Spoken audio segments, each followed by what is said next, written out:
All right, so let's start on worksheet 20.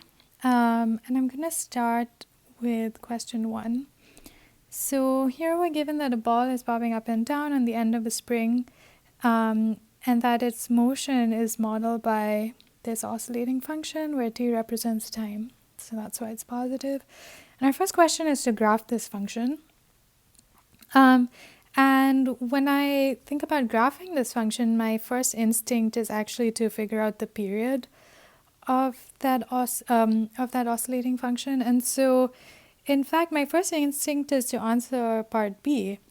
So when we have cosine, we know that the period is governed by that constant in front of the t.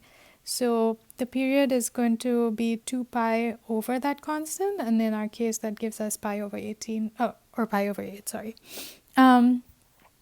So going back to graphing it, what I do is I start by mapping out one period, and we know with functions like sine and cosine, like the sort of reference points or important points happen at 1/4 of a period, at 1/2 of a period, and at 3/4 of a period, and of course at the full period. So 0, 1/4, half, 3/2, and the whole period. And now that we've marked down those significant points, we know that cosine will start at, so the cosine itself starts at 1, but because we're multiplying it by 1/4, it's going to start at 1/4, and it goes down to 0.